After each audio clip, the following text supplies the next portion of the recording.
네, 여러분 잘 모르시겠지만 그 찰스 콜슨이라는 사람이 있습니다. 누구냐면 대통령 보좌관을 했던 사람이었는데요. 굉장히 유명하고 또 굉장히 스마트하고 굉장히 똑똑했던 1900년대 사람입니다. 그런데 이제 이 사람이요, 한창 잘 나가던 시절에 워터게이트 사건이라는 게 미국에서 일어납니다. 대통령이 자기와 반대되는 당들의 정보를 빼내기 위해서 워터게이트라는 빌딩에 도청기를 설치했던 것인데, 그게 발각이 되어서 굉장히 큰 사회적 이슈가 일어났던 때 이 사람이 닉슨 대통령의 최측근으로 있었습니다. 그래서 이 사람이 굉장히 좀 스마트함을 가지고 대통령을 잘 섬기던 중에 그것이 발각이 되고 감옥에 가게 됐어요. 그런데 그런 찰스 콜슨을 바라보던 이 퀴에라고 하는 상원 의원 중에 한 명이 그 사람을 어떻게 하면 하나님을 믿게 할까를 고민하기 시작합니다. 그리고 그를 헌신적으로 섬기게 되죠. 이 퀴에라는 사람이 참 대단한 사람이라고 느껴지는 게, 이 콜슨이라는 사람이 감옥에 있는데 내가 어떻게 하면 이 사람 대신에 감옥 생활을 해줄 수 있을까를 고민하게 됩니다. 그렇게 애쓰던 중에 미국의 특수 법조문 가운데 다른 사람을 대신해서 형기를 채울 수 있는 조항을 발견하고 자기가 그것을 하겠다라고 자청을 하게 돼요. 물론 거절을 당했지만 이 퀴에라는 사람의 그 행동을 보면서 콜슨이 결국에는 마음이 변해서 하나님이 어떤 사람이길래 이 사람이 나에게 이렇게 대해줄까 궁금해하며 교회를 나가기 시작합니다. 자기의 자아가 깨지고 교회를 나가게 되고, 그러다 보니까 이 사람이 종교계의 노벨상이라고 불리우는 템플턴 상을 결국에 받게 돼요. 본 어게인이라고 이 사람이 쓴 책이 있는데 한번 시간이 되시면 읽어보시면 좋을 것 같습니다. 굉장히 깊이가 있고 은혜가 있는 책인데요. 또 한 사람을 소개를 해드리기를 원하는데, 여러분 혹시 무디라는 사람 이야기를 들어보신 적이 있는지 모르겠어요. 19세기의 위대한 전도자, 살면서 전도한 사람이 몇 명이냐면 10만 명이라고 합니다. 10만 명. 혼자 전도한 사람으로 교회를 채워갈 수 있었던, 10만 명의 교인을 채울 수 있을 정도로 굉장히 많은 전도를 한 사람이 바로 이 무디라는 사람인데요.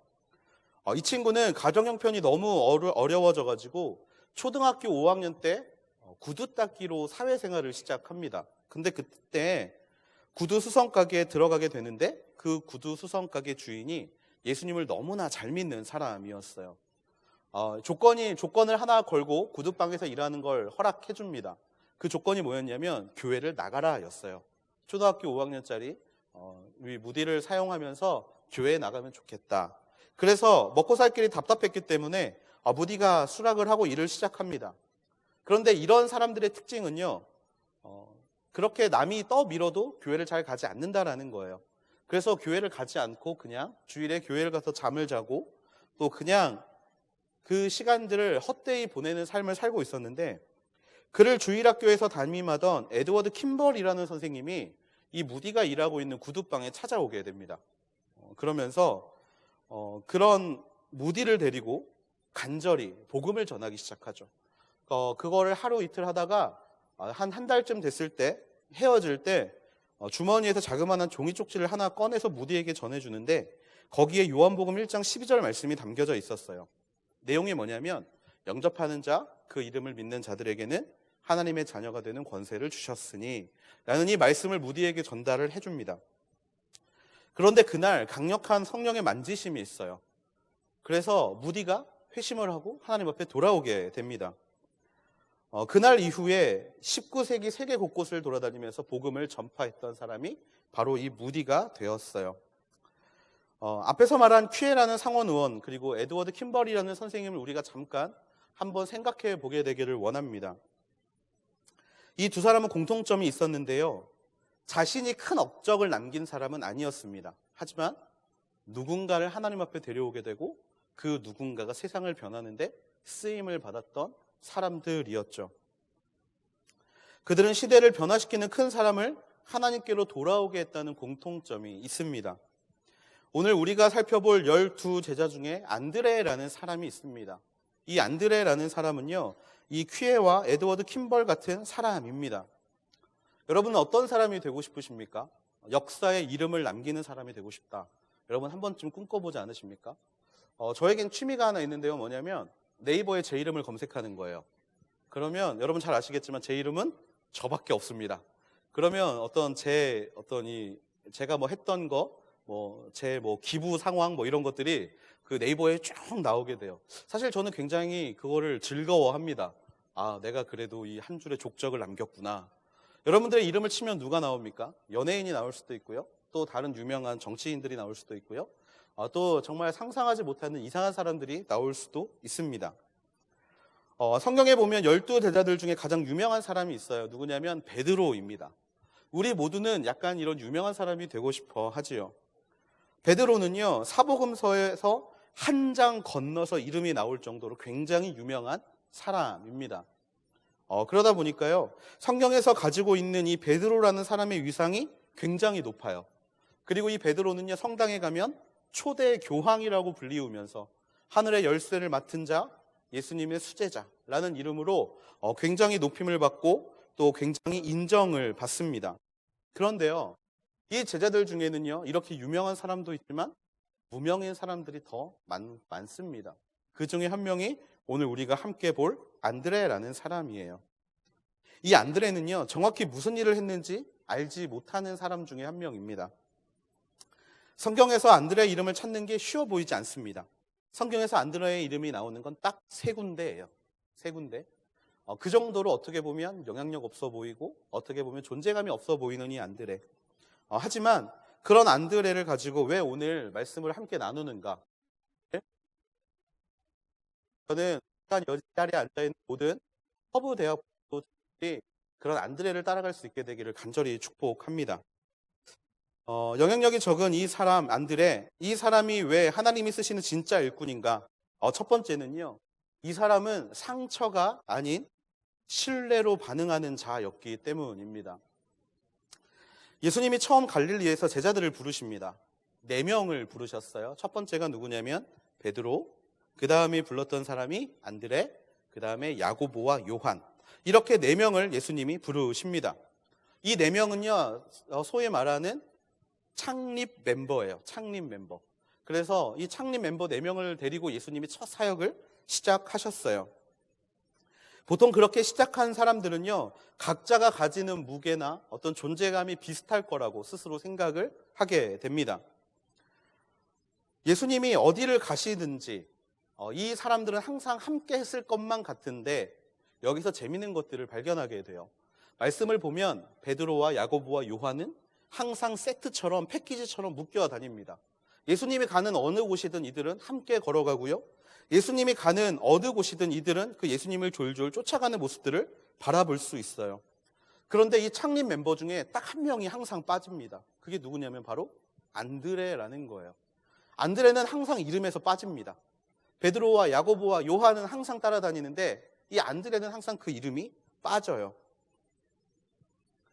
제자들이 느끼기에 처음 예수님이 진짜 하나님의 아들이구나 라는 것을 인정했던 게 언제였냐면 변화산 사건이었거든요. 이 변화산 사건에서 예수님이 야고보와 요한과 베드로를 데리고 산에 올라가십니다. 그리고 그곳에서 엘리야 그리고 모세와 이야기를 나누시죠. 이때도 안드레는 빠집니다. 십자가에 달려 돌아가실 때도 마찬가지였어요. 베드로와 야고보와 요한을 예수님은 데리고 가셨는데 겟세마네 동산에서 기도하실 때도 이 3명을 데리고 가셨는데 항상 안드레만 빼놓고 가셨다라는 거예요. 보통 사람이라면 이 순간 굉장히 마음에 상처가 있을 겁니다. 나도 개척 멤버인데, 나도 처음 예수님을 구주로 고백했던 사람이고, 나도 처음부터 예수님을 따라갔던 사람인데 왜 나는 제외하는가? 이런 상처가 그 마음에 있었을 거예요. 나를 중요하게 생각하지 않으시는가? 나보고 알아서 떠나라고 하시는 건가? 라는 상처가 분명히 그 마음에 있었을 겁니다. 저 같으면 굉장히 서운했을 것 같아요. 저 같으면. 그런데 성경을 어디를 봐도 이런 안드레가 마음에 상처가 있었더라, 마음에 아픔이 있었더라, 그로 인해 마음에 시험이 들었더라라는 말은 우리가 전혀 찾아볼 수가 없습니다. 예수님을 팔았던 제자가 안드레가 되었어도 사실 어느 정도 이해가 갈 법한데 도리어 성경 어디에서도 안드레가 예수님을 미워했더라라는 말을 찾아볼 수가 없어요. 안드레는 그 어떤 리액션도 취하지 않습니다. 베드로처럼 너희는 나를 누구라고 생각하느냐? 손을 들고 주는 그리스도시요 살아계신 하나님의 아들입니다 라고 자기의 존재감을 어필하지도 않습니다. 또 다른 제자들처럼 저를 우편에 좌편에 앉게 해달라고 이야기하지도 않습니다.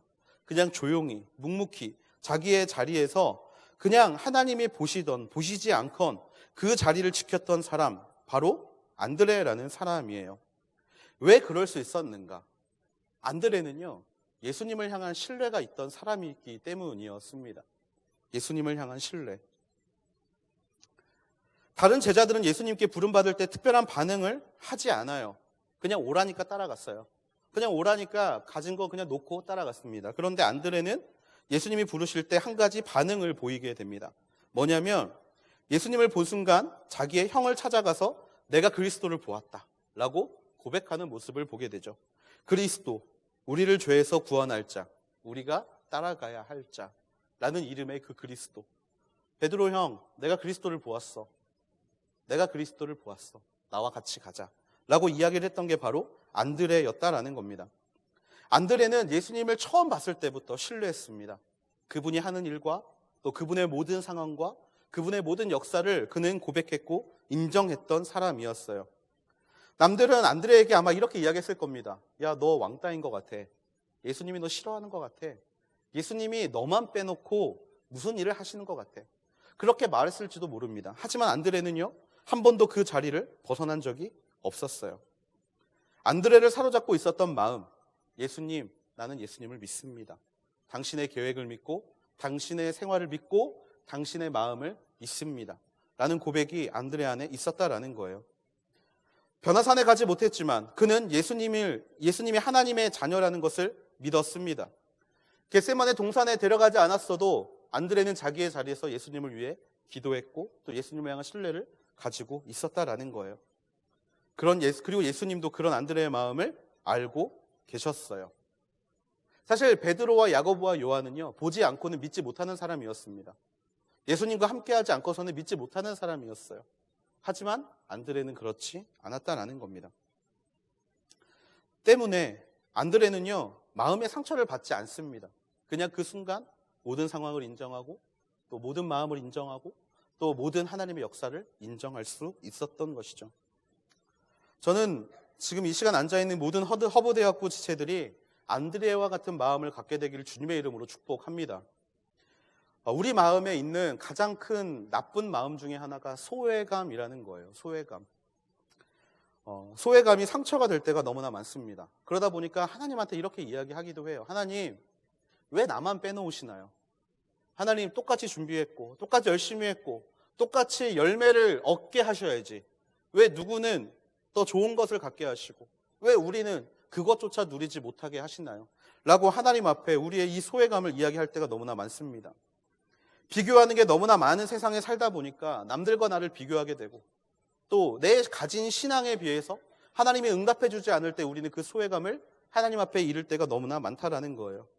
특별히 교회에서 분명히 내가 더 먼저 믿었고 내가 더 열심히 믿었고 내가 더 많은 시간을 교회에서 보냈는데 처음 들어온 애가 더 은혜 받는 것 같고 처음 들어오는 애가 더 많은 열매를 얻는 것 같고 들어온 지 얼마 안 되는 친구가 더 사랑받는 것 같은 마음이 들 때 우리는 이런 소외감을 하나님 앞에 이야기할 때가 많습니다. 여러분, 그런 것에서 자유로우십니까? 그런 소외감이 없으십니까? 너무나 당연히 여기는 지금의 세대 가운데 안드레의 마음이 필요합니다. 여러분, 교회에서 소외받지 않게 되기를 축복합니다. 특별히 교회에서만 쓰는 말이 있습니다. 뭐냐면 나 상처받았어. 나 마음이 어려워. 이 말은요, 여러분, 교회에서만 쓰는 말입니다. 여러분이 믿지 않는 친구한테 야, 너 이렇게 하니까 나 마음이 너무 어렵다. 그러면 이제 그 친구들이 이렇게 반응해요. 마음이 어려운 게 뭐야? 라고 반응을 합니다. 교회에서만 쓰는 단어. 근데 이 단어가 왜 나왔을까요? 바로 소외감 때문입니다. 소외감 때문에, 상처, 이런 어려움 때문에 이 마음이 어렵다는 이야기가 나왔어요. 이 마음의 어려움 때문에 하나님이 여러분을 통해서 일하고자 하시는 것들이 막힌다라는 겁니다. 데려가지 않으시면 어떻습니까? 하나님이 그 순간 나를 돌아보지 않는 것처럼 보이는 순간이 있더라도 하나님을 향한 신뢰가 있다면 우리는 상처받지 않게 된다라는 겁니다. 주님의 계획을 신뢰할 수 있게 되기를 축복합니다. 하나님은요, 그 상황을 그냥 만드신 게 아니라는 믿음이 우리 안에 있어야 할 줄로 믿습니다. 여러분, 우연을 믿으십니까? 또 여러분, 정말 우연히, 운이 좋아서, 여러분 이런 말들 많이 하시죠. 하나님을 믿는 사람은 여러분 그런 말을 해서는 안 됩니다. 왜냐하면 모든 게 하나님의 계획 안에 들어있기 때문이에요. 운이 좋아서가 아닙니다. 하나님이 하셨기 때문입니다. 내가 정말 하나님 앞에 정말 우연히 내가 이것을 누릴 수 있었어. 아니요. 하나님이 해 주신 겁니다. 여러분, 그런 모든 일들이 하나님께 연관되어 있다는 믿음이 있을 때 우리 안에 모든 소외감이 떠나가게 될 줄을 믿습니다.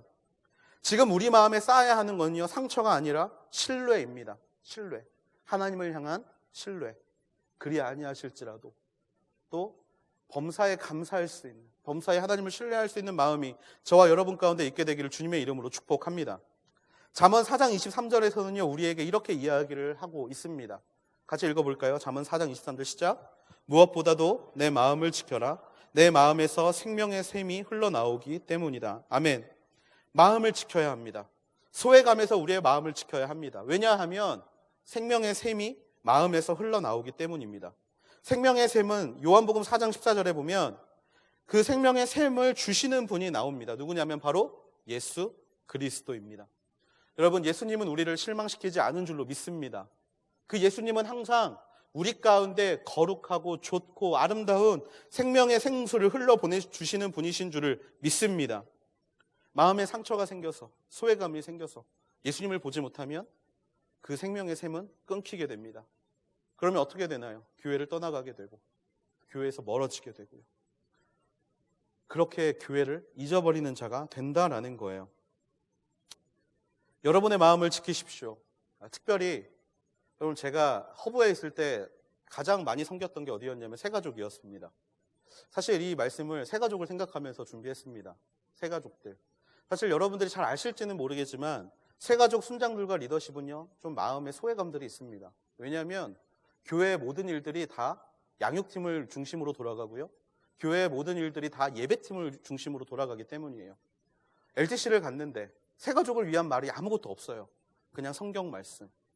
또 어디를 갔는데 다 양육 위주지 새가족들은 항상 그 소외감들과 아픔들을 가지고 있습니다. 그래서 이 시간 특별히 새가족 리더십들에게 권면합니다. 새가족을 섬기고 있기 때문에 소외당하는 부분들이 분명히 있을 줄로 압니다. 하지만 그 마음들을 주님 앞에 내려놓을 수 있게 되는 하나님의 자녀들이 되기를 주님의 이름으로 축복합니다. 배려당하지 않다라고 생각하지 않게 되기를 축복합니다. 그 순간 배려를 교회에서 하는 게 아니라 하나님이 해주고 계시는 줄을 믿습니다. 그때마다 상처받고 예수님을 잃어버리고 내가 굳이 LTC 가야 돼? 내가 그냥 이런 모임 가야 돼? 그게 아니라 끝까지 하나님을 붙잡을 수 있는 하나님의 자녀들이 되기를 주님의 이름으로 축복합니다.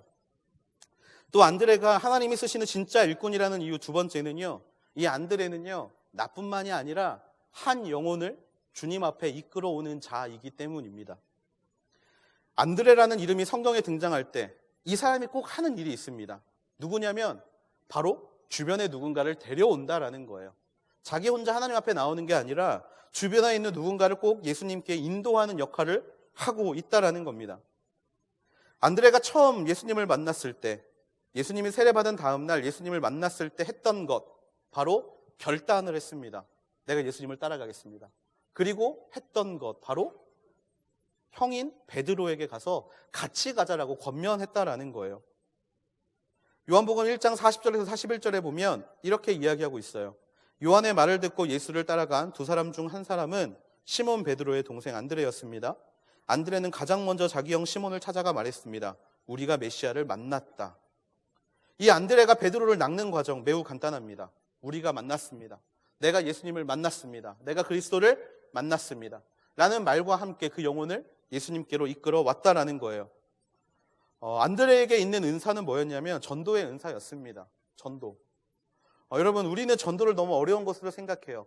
하지만 말씀은요, 전도가 어려운 게 아니라고 이야기를 합니다.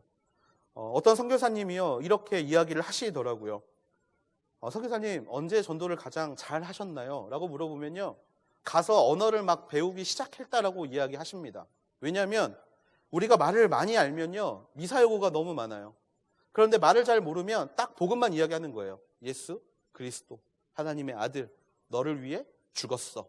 물론 존댓말을 모른다라는 단점은 좀 있긴 한데 그냥 그렇게 전할 때 가장 많이 전도가 되더라는 이야기를 참 많이 듣습니다. 안드레가 이렇게 간단하게 복음을 전할 수 있는 이유는요, 인생의 예수님을 만났고 그것을 전하면 됐기 때문이었어요. 그것을 그냥 전하면 듣는 사람이 반응을 했기 때문에 전도할 수가 있었습니다. 왜 전도가 어렵습니까? 인생의 예수님을 만난 그 뜨거운 경험이 없기 때문입니다.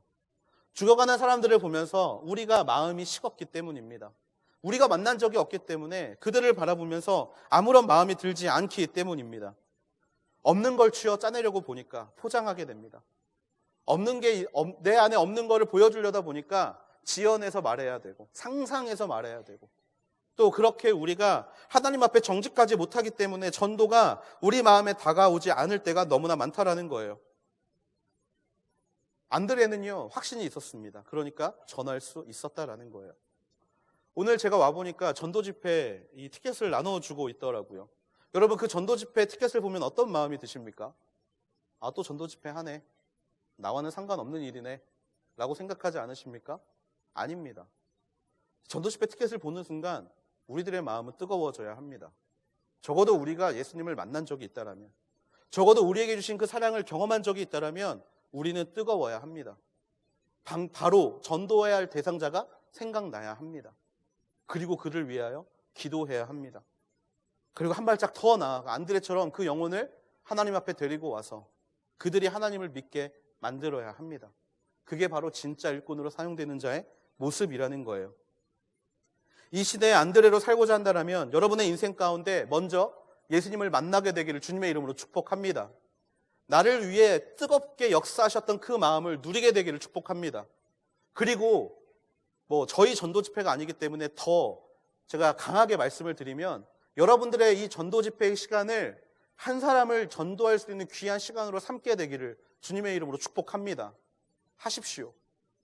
만난 걸 전하십시오. 그러면 하나님이 여러분의 인생 가운데 분명히 이 전도가 무엇인지 알려주실 거예요.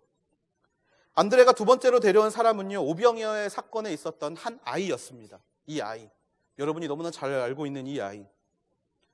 디베라 바닷가 광야에서 남자만 5,000명이 넘는 무리들, 이들을 먹여야 하는 상황. 예수님이 빌립에게 이 사람들을 먹이려면 어떻게 해야 되느냐? 빌립, 한눈에, 아우리치를 참 많이 다녀본 것 같아요. 한눈에 견적이 나옵니다. 좀 많이 필요한데요? 한 200데나리온 필요한데요? 라고 이야기를 하죠. 그런데 안드레는요, 그 순간에 이 사람을 먹이려면 뭐가 필요할지를 고민하지 않습니다. 그냥 이렇게 쓱 돌아보다가 한 아이를 데려오게 되죠. 이 아이는요, 무언가 특별한 걸 가지고 있는 아이가 아니라 그냥 오병이어를 가지고 있었던 아이였습니다. 이 아이를 데리고 옵니다. 문제 해결이 쉽지 않은 상황에서 하나님께 한 아이를 데리고 오고 그 결과 우리가 너무나 잘 아는 오병이어의 사건이 벌어지게 됩니다. 이런 사람이 바로 안드레라는 거예요. 사람을 통하여 기적을 이루는 사람. 사람을 통해 하나님의 역사를 이루는 사람. 베드로를 통하여서 사도행전에서만 수만 명의 사람들이 예수 그리스도를 주로 고백하고 회개하게 만든 사람이 바로 안드레였고, 한 아이를 통하여서 남자만 5,000명이었던 그 무리들이 예수님이 진짜 하나님의 아들이라는 것을 깨닫게 했던 사람, 이 안드레. 이 안드레에 대한 비전이 오늘 이 자리에 앉아있는 저와 여러분에게 있게 되기를 주님의 이름으로 축복합니다. 여러분, 우리는 안주할 수 있습니다. 허브 공동체, 얼마나 큰 공동체입니까? 큰 공동체예요. 제가 허브에 관심이 많아서 이번 주에 몇 명이 왔나 항상 좀 체크를 합니다. 저희 하늘하고 비교하려고 그러는 건 아니고요. 허브 얼마나 많이 오나 체크를 해요. 700명, 많이 올 때는 900명도 오더라고요. 아마 단일 대학부로 900명이면 우리나라에서 가장 큰 사이즈라고 저는 생각합니다. 근데 여러분, 그렇기 때문에 우리가 안주할 수 있습니다. 우리가 안주할 수 있어요. 앉을 자리도 없는데 더 데려오면 자리 좁아서 답답해서 그냥 좀 쾌적하게 예배 드리자, 이런 마음 들 수 있습니다. 하지만 여러분, 안 돼요. 왜냐하면 예수님은 하늘에 올라가실 때까지 우리의 마음이 하나님의 복음을 전하는 데 집중하라고 우리에게 말씀을 전해주고 가셨습니다. 땅끝까지 이르러내 증인이 되리라. 이것을 다르게 보면요, 지금 여러분이 옆자리에 있는 빈자리는요, 우리가 채워야 하는 자리입니다. 그리고 우리가 이 자리를 채울 때 그 사람이 하나님이 쓰시는 한 사람이 되어서 이 나라와 민족을 변화시킬 수 있는 거예요. 그게 하나님이 쓰시는 진짜 일꾼이라는 겁니다. 여러분 주변에 예수님을 알지 못하는 사람을 위해서 끊임없이 기도할 수 있게 되기를 주님의 이름으로 축복합니다. 그리고 나오지 않는 친구들을 다시 한번 하나님 앞으로 데려올 수 있는 저와 여러분이 되기를 주님의 이름으로 축복합니다. 그 사람을 주님께 이끌어 올 때 그들을 통해서 하나님께서 베드로와 한 소년에게 부어주신 은혜를 동일하게 저와 여러분의 인생 가운데 그리고 그 영혼 가운데 부어주실 줄을 믿습니다. 특별히 다시 한번 죄송합니다. 자꾸 새가족만 언급해서 저희 새가족 순장님들에게 또 새로운 지체들을 만나는 사람들에게 그러한 은혜가 있게 되기를 주님의 이름으로 축복합니다. 내가 빛나기보다 처음 교회 나온 친구들을 더 돌보고 그 영혼이 세상을 변화시킬 수 있다는 믿음을 가지고 하나님 앞에 귀하게 나아갈 때 정말로 그 영혼이 하나님 앞에 변화가 될 줄로 믿습니다.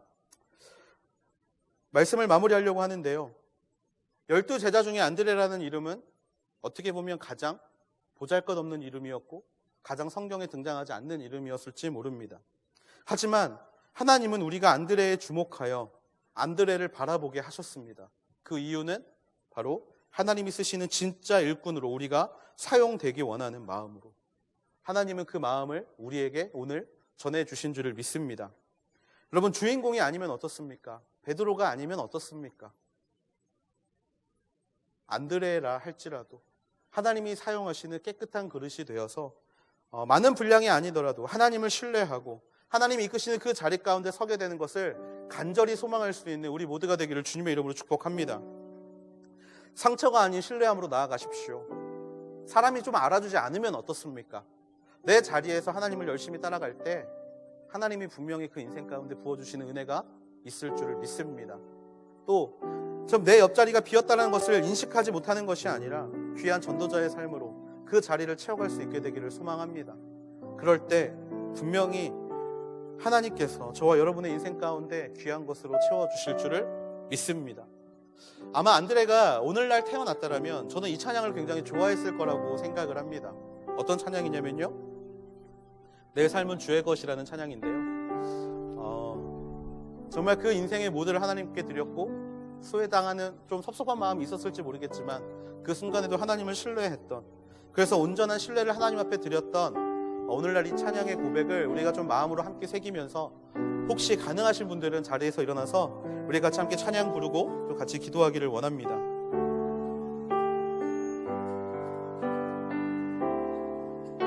주님 내 길 잘 아시고 내 걸음 아시네.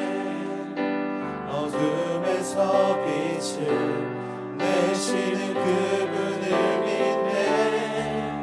무엇으로 주를 섬길지 어디로 가야 할지 헤매이는 나를 아시고 길을 여시네. 우리 다시 한번 고백하겠습니다. 주님 내 길을 잘 아시고, 주님 내 길을 잘 아시고 내 걸음 아시네.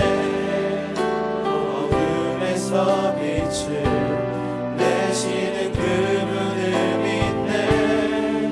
무엇으로 주를 섬길지 어디로 가야 할지 헤매이는 나를 아시고 길을 여시네.